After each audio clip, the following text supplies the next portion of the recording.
Hello everyone, just a quick word from your friendly editor/husband. For all of you who listen to So I'm Watching This Show and own an Android device, do me a favor. Go to the Google Play Store and download the Podcast Republic app.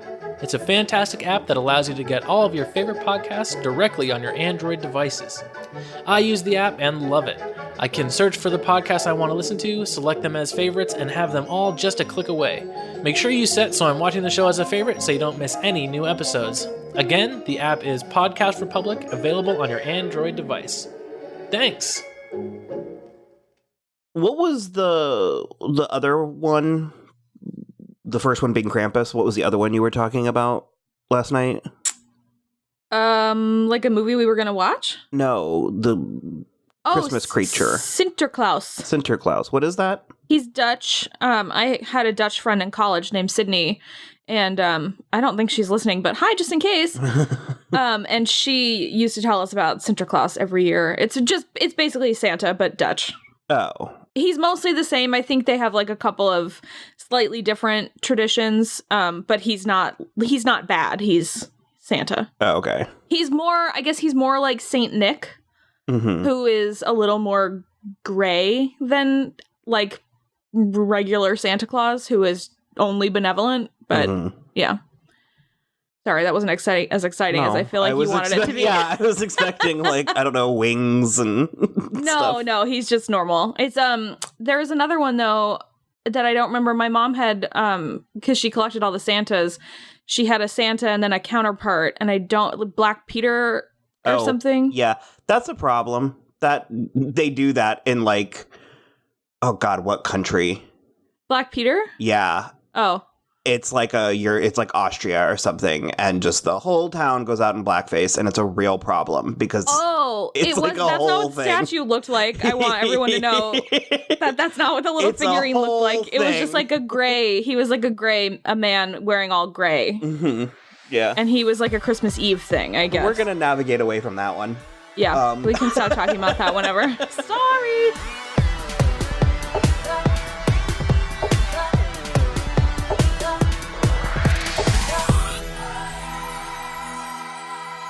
Hello, everybody. I am Will. And I'm Kristen. And this is So Much in the Show. On today's episode, we're going to continue. Well, originally these were scheduled to come out the same week, but now I think it got shifted. We were going to have a week of Scary Christmas. So we're going to kick off Scary Christmas with the 2015 movie Krampus. Yeah, I mean, what else is scary? Oh, well, so we're doing, it's like 2 Fridays now. Yeah. On the schedule, so we talked about originally doing scary Christmas only movies. We were gonna do Scream, and it's like I've never seen Gremlins and stuff, and I was like, you could fill December with like, and I mean, Scream isn't a Christmas movie, but it came out around Christmas, and there are certain things there's a word that came up even with some of the stuff I was reading about Krampus, and they talked about it with both Knives Out and Murder on the Orient Express, where it's like certain dark and or scary things can be cozy. Oh, sure. Do you get that? Like there's a luxuriousness to Murder on the Orient Express that like makes me want to sit down with like mulled cider. Yeah, and like a big like fluffy blanket and like be safe watching these like for sure murders transpire. Yeah. And so that's kind of what I was thinking. And for some reason, the Scream, especially the first one, gives me that vibe. I don't really know why, but it does not do the same for me. But that's fine. I would have done it for soul thing, but where it's like the second and the third ones feel much flashier. They feel much like summer movies and like rowdy good times. Yeah, but the first one has a quaintness to it that I can get behind that. So. We've been threatening Scream for 2 years now. We'll see when it finally does manifest. We will get there eventually. But so I don't have much of a history with Krampus, and I think he got trendy in like the early 2010s. Mm-hmm. Would you say that? It's like with the advent of Pinterest, certain things kind of like. I was gonna say, I think I first saw Krampus on Pinterest. It was either that or Jen. posted it somewhere, and I was like, what the fuck is this? And it was like terrifying. Jen liked Krampus. There's varying takes on him. The older, and actually by older, I don't mean like ancient traditions, because the ancient traditions are terrifying. Mm-hmm. But when I say older, I mean like in the past 100 years, he's kind of, I mean, he's scary, but it's more silly. And he was in art in like the 1920s and stuff. And he has like a bundle. Is it called a switch? Like a bundle of sticks. Yeah. Well, it's actually called a faggot, but... Well... But yes, a bundle of sticks. I'm just saying, that's the correct terminology for it, but we don't say that anymore. Listen, bitch. And by that, I was talking to the female dog next to me. I know, it's horrible, but that is what they used to be called. In Krampus times, that's what they were called. I thought it was called like a swatch or a switch or something. Well, but it's one stick that you beat a child with is a switch. Yeah, so he would carry that and he would just beat the bad children. And so that's the part that Jen liked. She thought that was funny. Like, that was hilarious. It's not funny. Because it's like, if you're good, Santa will give you like candy and like presents. And if you're bad, a demon will beat you with sticks. And it's just kind of like, I'm like, that's fair. That's... It's a good way to get your kids to behave, I'll tell you that. I'll sign up for that. Where it's like more ancient and subsequently more modern versions of Krampus are more like he'll send you to the bowels of hell, which is like on a whole other level. So a way whole other level. Although there are versions of him all through Europe, like even in Scandinavia, he's the son of hell, like Kate Blanchett, Hella. Yeah. The version of Krampus that's most popular and that most people are talking to, it's like Germanic and more so Austria. Mm-hmm. And there's a town in Austria where they do the Krampus run, and I want to go so bad. It's like a giant town-wide party, and all the weirdest dudes in town dress up like Krampus and like run through the streets and throw people in snow, and like everybody, it's just like drunk and rowdy, and it's kind of like terrifying Christmas carolers, because they go around demanding beer. And like, yeah, I mean, it sounds fun and also like the worst thing I can imagine. Oh, no, it mostly sounds fun to me, although it does sound like a prime setting for like a horror film. Yeah. Because everybody's wearing demon masks. Sort of like the beginning of Scream 2 when they're going to see Stab. Or when she's performing in her college show. Yeah. And everybody's wearing the masks. Also, yes. Yeah, and in a lot of versions, he was like a partner to Santa Claus. Like they went around together. And I think this is where we get like the coal tradition, is he would come the night after Santa and he would look for the coal, and wherever the coal was, he would like go punish the bad kids. Okay. And if the kids were especially bad, he would throw you in his bag and then take you to the underworld. That's the imagery I've seen. Yeah. Is him like shoving children in his like sack, and it's horrible. Sometimes it's a basket, but yeah. Yeah, it's like really, and because the way, the way they used to like illustrate things back in the day, the children are terrified. They're fat and terrified. Yeah. There's something about it, especially as an adult, where it's like, I just mostly find it hilarious. And I said when we were watching the movie that I was like, if I ever have kids, I would probably raise them with Krampus. And hopefully both. Well, of course, both, but I was like, it would depend on the child, because it's like, if I was an especially sensitive child, and just the mere concept of Krampus's existence would have like plummeted me into an existential crisis. So sure. It would depend on the child, but like I said, as an adult, I think it's actually pretty funny in like a dark sense of humor kind of way. I agree. And so, like I mentioned, it got very popular in the 2010s, and so that prompted them to make a movie in 2015 that I remember being interested in and just never got around to it. Yeah, same. I couldn't get a handle on it when I saw the marketing, because I couldn't figure out if it was supposed to be scary or funny or what. And it turns out that's accurate. Yeah. That's kind of what the movie's like.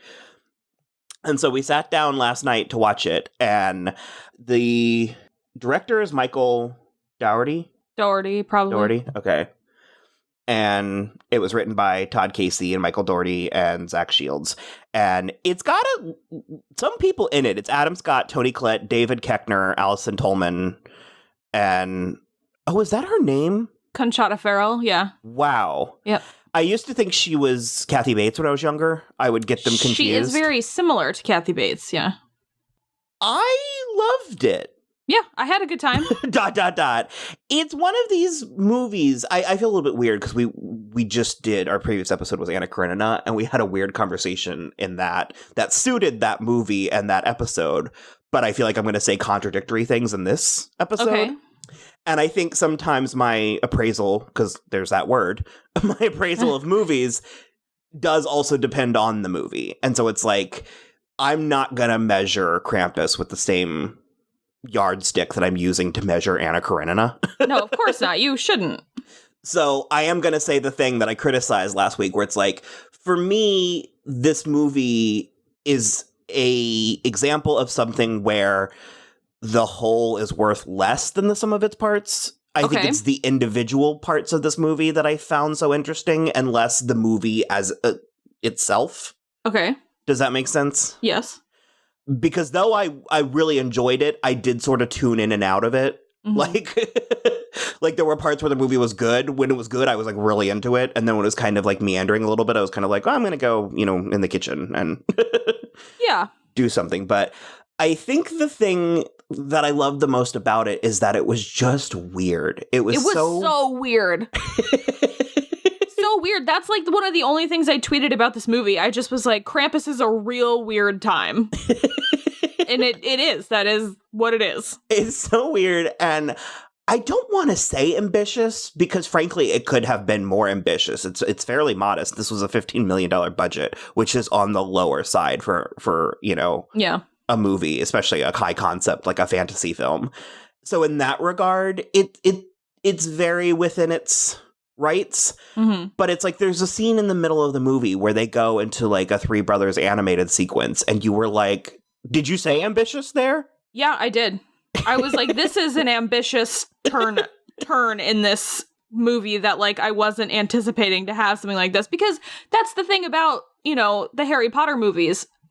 I can allow that in a Harry Potter movie. It makes sense that something, artistic and beautiful is about to happen. But this also we're like 6 movies in. Yeah, this also happens in Krampus after like a deadly bludgeoning and shit, and you just are like, and like 2 children have been taken, and I'm just like, what is with this beautifully done animated feature in the middle? It was very weird. And I liked it. I liked it. No, I really liked it, but it was bizarre. Mm-hmm. So this movie is 3 different movies. Well, it's like 7 different movies. It's a lot. There's a lot, and they also are like, the end, it's like a home invasion movie. Yeah, and they're also tackling a lot of things that you wouldn't necessarily think they would. But yeah.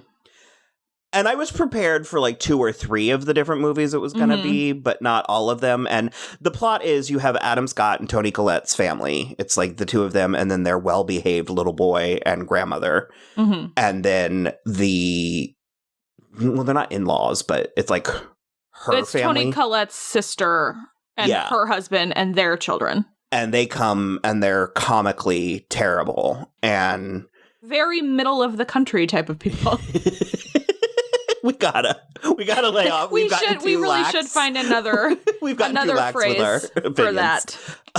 They're not great. They're not like Toni Collette and Adam Scott are very fancy, and they are very much, we brought our guns to Christmas. Uh-huh. You were so funny watching the beginning of this movie, especially because you don't love David Koechner, like you don't love his particular brand. Yeah, I don't, because he like plays the same character a lot, and it's very like hyper masculine. Yeah, in a way that's off-putting. You were like fighting with the movie for the first 30 minutes, and Will and I were kind of like, yes, the movie is instructing you to be mad at that thing he just said. But you were kind of like, see, I told you, and I'm like, yeah, he's a bad guy. Yeah, I don't like it. Well, that's the thing is like but you guys both, I was like, I don't know, I don't like Dave Koechner, and you guys both were like, well, I don't know, he's like good at his thing, and I was like, he's good at his thing, but I don't like that thing. I like Anchorman. Yeah. I like I forget his name. Chip I don't or something. remember his name in that either. Like I said, whammy! Like that. Just... And then what was his wife's name? Because you liked her. Allison Tolman. Okay. She's the one. I love her. She's been on Good Girls, and she was in something else, and she's got a show right now called Emergence. I think it's on ABC. I like her a lot. She's a lot of fun. And so they show up and take over, and they're pretty terrible. And so Toni Collette and Adam Scott's son rips up his Christmas letter, hoping that, you know... Honestly, a very sweet Christmas letter where he, like, all he wanted was, like, to be friends with his sister again, and so that his parents would fall back in love, and that his aunt and uncle who were there would stop having such a hard time, which you assume is money related. And I'm just like, that's literally so nice. And then, but the twins, the, like, terrible children are, like, making so much fun of him, and it's just horrible because he's just, like, sitting there at the table crying. And so he, you know, runs to his room and, like, rips up the letter and throws it away. And that I thought was weird because I didn't feel like that was enough to summon Krampus. I feel like he should have gone ahead and written the, like, reverse letter. Like sort of a really intense Kevin McAllister. Like, yeah, like, I hope my family would disappear. Yeah. That's, I think, to make the movie work on a fundamental level, he should have done that. But, I mean, you know, here we are. So he throws the letter away, and then a blizzard comes, and then Krampus shows up and terrorizes the family, you know, with it's more so his minions, but it's like one by one. And so that's basically the plot of the movie.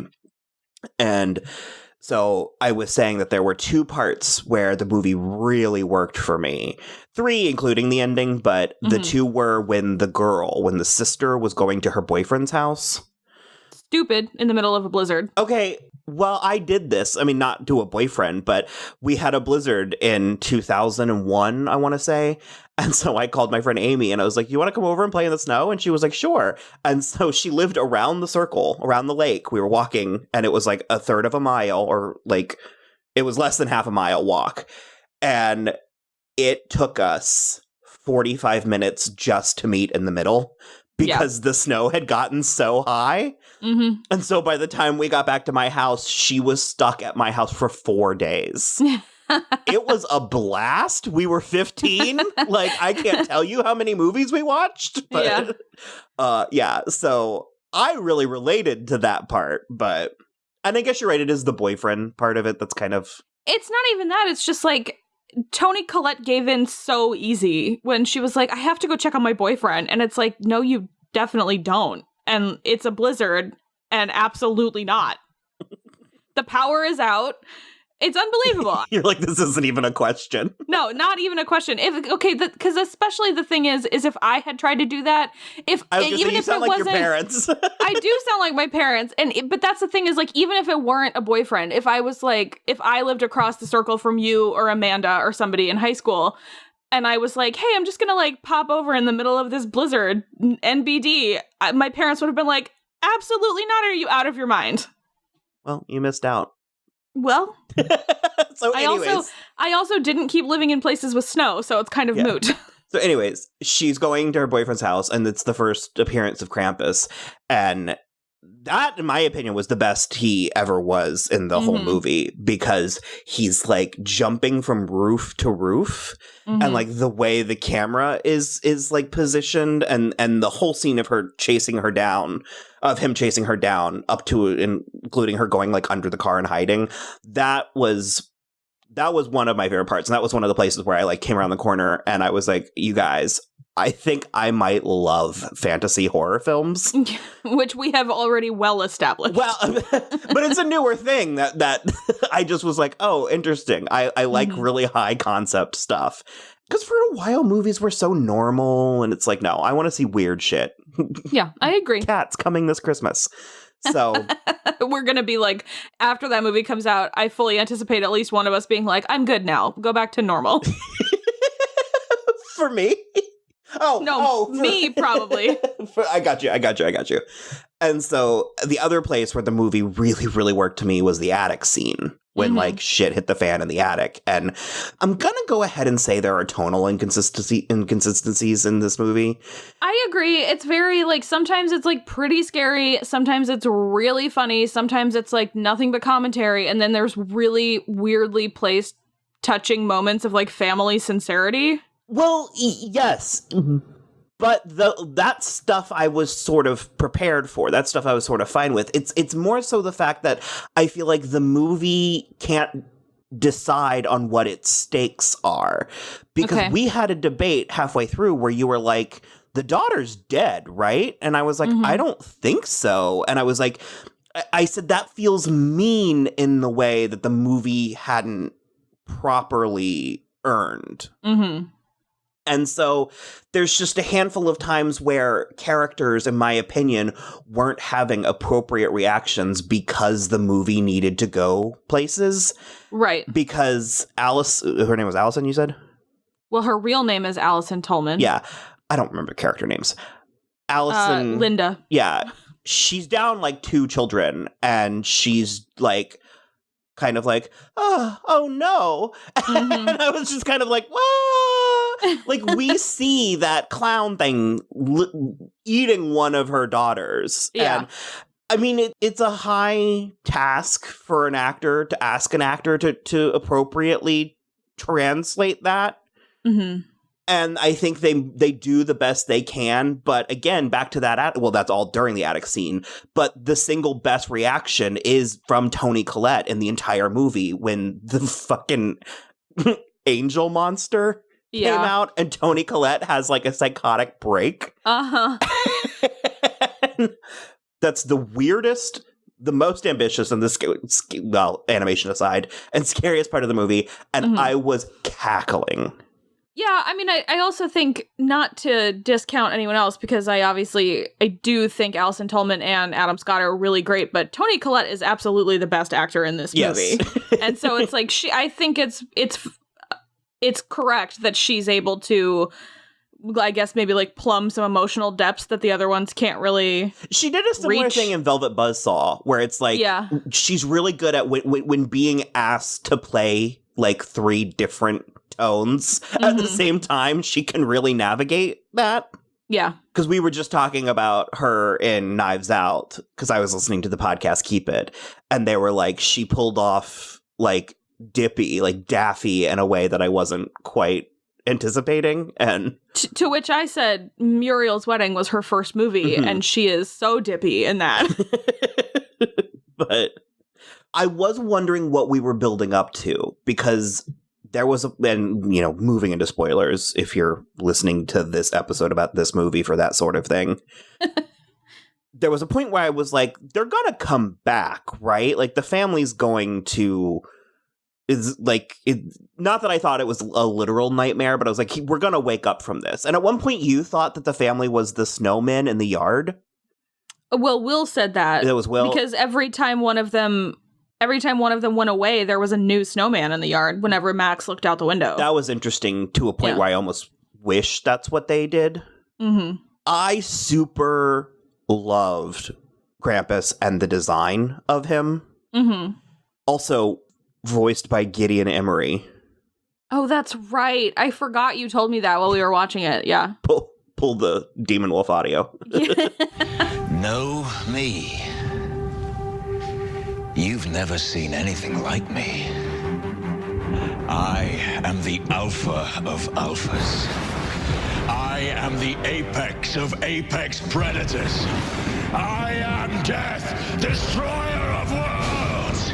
I am the Demon Wolf! So much of this movie was practical effects, and most of them looked really good. Because, like, I think my least favorite part was the gingerbread men. I mean, I thought that was hysterical. Oh, did you? I was going to say, I don't know that I wish they weren't there. No, I mean, I definitely understand what you mean. It was extra silly in a movie that could have handled a little less silliness.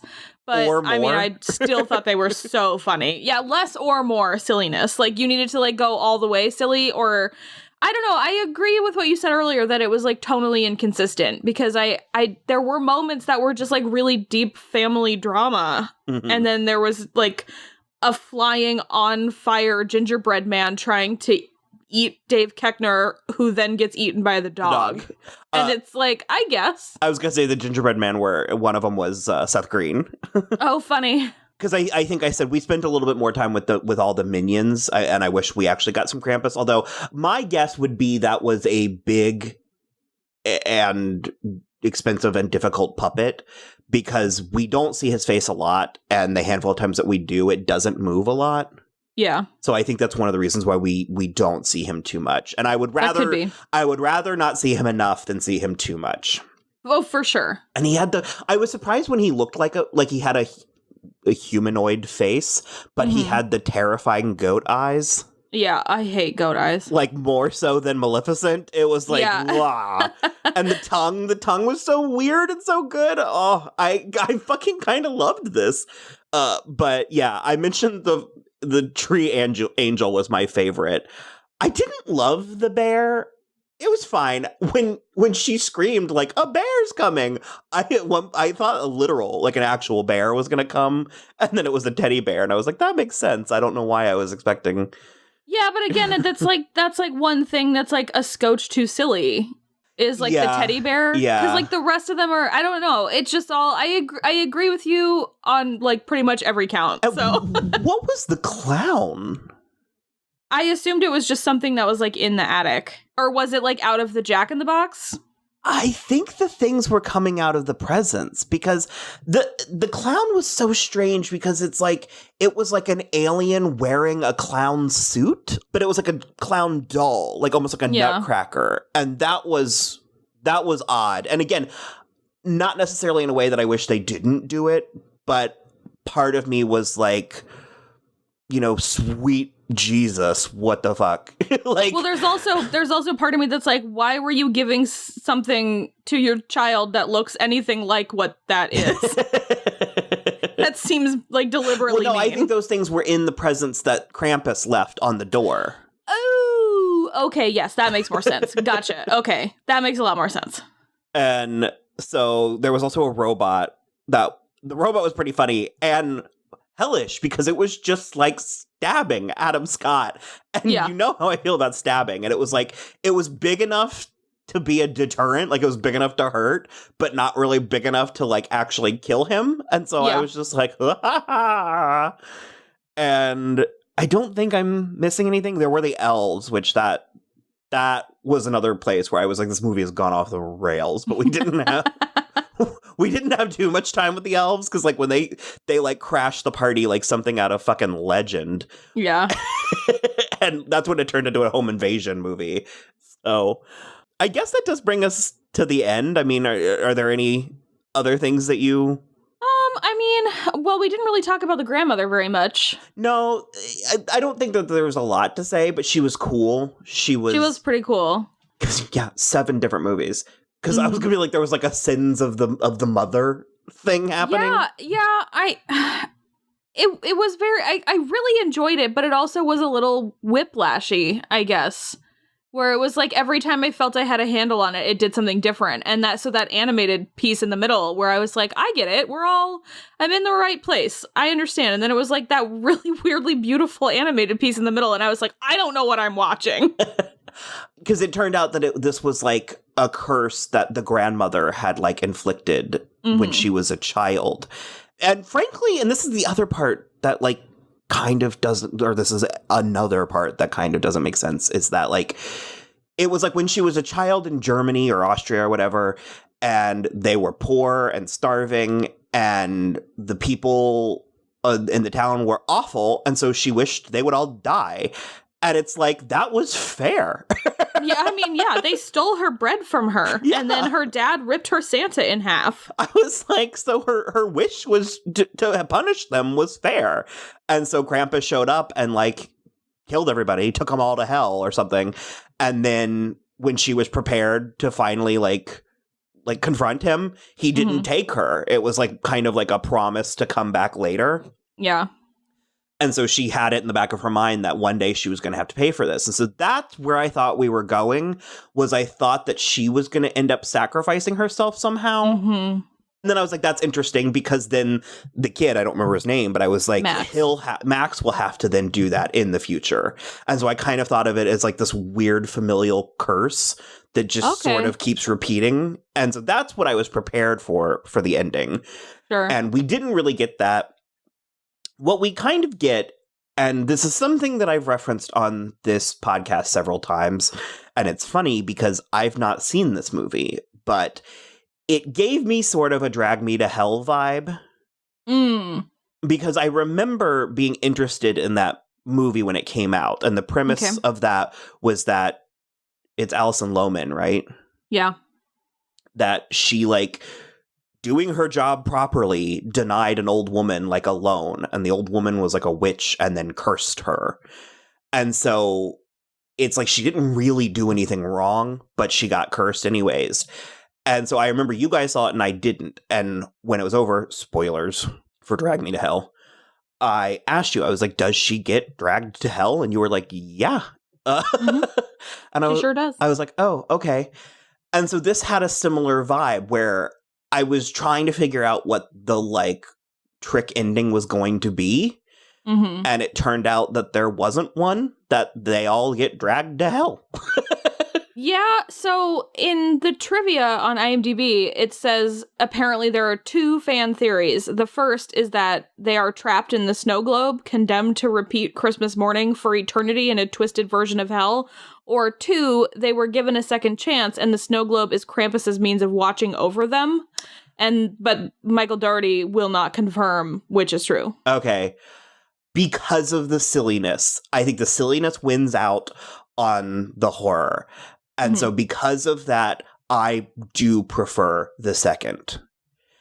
Because the 3 of us had a debate as the ending was unfolding, where you and Will, well, you specifically, you were like, this is too glossy, it's not real. And I was like, no, it's real. And Will thought I was doing a bit, and I actually wasn't. I genuinely was like, there's no time left in this movie to have a trick ending. Like, to have a, you thought it was over? Just kidding, here's round 2. Like, and so I was like, oh, no, it's just an actual happy ending. And so I thought, given the PG-13 nature of the experience, I was like, that works. And so I do really like, I like that interpretation the best. But the family does look very suspicious. Yeah, when he opens the bell, the Krampus bell is still in the box. Okay, yeah. Well, okay, so it does keep going, and it says there's a tie-in comic that confirms that the happy ending is real. But I think if you are watching the movie as it stands alone, you can still go either way. And that's a gamble, well-executed gamble, I'll say. I agree. I'm a fan of a have a cake and eat it too. Well, it's sort of, I mean, it brings to mind for me, like, The Descent. Yep. Where you get your happy ending and it's still the most tragic thing you've ever heard of at the same time. Where, like, it can really be both or either or neither. So. Well, and that desperate ending for The Descent, for me, suited that film. Suited the tone and the bleakness of that film. Where if The Descent ended with a, just kidding, she's fine, then I'd have been like, well, that's cheap. Yeah, but super cheap. I definitely prefer the, like, the end ...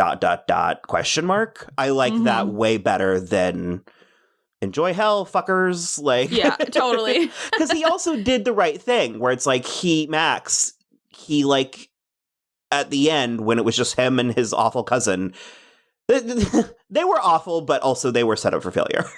Those girls. Yeah, for sure. Where he was like, take me instead. And so that should void the contract. Do you know what I mean? I tend to agree that him taking on the mantle and being like, I'm sorry that I did that. Because he, like, apologized for the letter and he was like, I take it back. I want my family. And he was like, you know, it's obvious. One of those things where it's like, you can't hold somebody accountable for, like, angry thoughts they had for 2 minutes. You know what I mean? You can't hold them accountable for the rest of their lives. And I think he, like, recognized that and was like, no, I'm, like, really sorry. And I would have thought that would have been enough for Krampus too. But then the ending is super ambiguous. So the more I think about it, the more I like it. And so this is one of those weird movies. And actually, I thrive. Some of my favorite movies are movies that exist in this place. Mm-hmm. But it's like, I loved everything about it. But I find it ultimately flawed. Like, I have a hard time saying this movie was excellent. You have to see it. No, I don't think I would say that. But I'm going to carry it as one of my favorite movies because I just loved what it did. I loved my viewing experience. I love what it did to my brain while watching it. And just that sort of, just the discussion of like what worked, what didn't, and all that, the ambiguity of it is what I enjoy so much. And so, because it's like, I have friends, I mean, my friend Martin is one of them, where he watches a movie to be good. And if it's not that good, then he doesn't like it. And for me, it's like, I've loved very medium movies if I thought they were interesting, you know? Yeah. Like, yeah. I mean, I think I might watch movies to be good a little more than you do, but I watch movies to be entertained. Mm-hmm. And if I'm entertained, then I can usually overlook the badness. Mm-hmm. Yeah, I'm in a very Frozen 2 place with this movie. I can see it. It was bad and I loved it. Yeah. So I would like more of this. I'm pretty sure there are some out there. I think they're just far more B movies. Yeah, I was going to say, I think this is like not quite a franchise, but there are like more than one Krampus movie. I just think they're not very good. Yeah, I think this is the best of them. Where it's like this trafficked in B movie, but the mere presence of Toni Collette and Adam Scott voids that. You know what I mean? Yeah, like, for sure. So I was super into it. And it's a hard PG-13. Mm-hmm. Very hard. Like, you can tell they have the one fuck delivered pretty excellently by, you said her name was Conchata? Yeah. She ended up being great. She's Aunt Dorothy, but her real name is Conchata. Aunt Dorothy. And there were like 2 or 3 more that you can tell that they cut, because you could tell when they were filming it, they couldn't decide whether it was going to be R or PG-13. Absolutely, yeah. So I say it's great for teenagers, especially if they have the slightest hint of whimsy to them. Because if they're like piece of shit teenagers, they're going to be like, that was so stupid. You know what I mean? Like, just like a piece of shit teenager, just like the piece of shit teenagers in the movie. Yeah, but Max, when he was like 14, would love it. Yes, absolutely. So, cool. Do you have anything else that you wanted to say? Not really, no. I mean, it continued my love affair with Adam Scott, so good. And Toni Collette, to be fair. Good beard length in this. Yeah. Because his beard in season 1 of Big Little Lies was a little too hefty for his frame. He has such a like elfin quality that like too much facial hair looks very strange on him. But he has the capacity for like a hefty beard. Yeah. But this was a good beard length. And also Toni Collette given some hair porn that I didn't quite realize. Right? Especially at the end. I was like, girl, that is a enchanting shade of brown. And it was very it was like and you don't like brown hair. No, but when it's done right. Yeah. As Will said yesterday, Toni Collette can get it. Really? I was wondering. I'm actually glad that we're ending on this note, because I can't place her. There are some times where I was like, oh, what a babe. And there's other times where I'm like, she needs to go to sleep. She is one of those chameleon actresses who is really very pretty, but sometimes she's really very not. I think it depends on the role. Very Uma Thurman, yeah. Yeah. So, cool. Okay, that was Krampus. All right. Well, as always, you can follow us on Twitter @SoI'mWatching, Instagram @SoI'mWatchingThisShow. We are also on Facebook and Tumblr, So I'm Watching This Show. No music to speak of. Oh. I don't think, but everything links out from our website, soimwatching.com. And just don't forget to rate, review, and subscribe on iTunes or wherever you listen. And that's it for us. I am the Demon Wolf. Bye.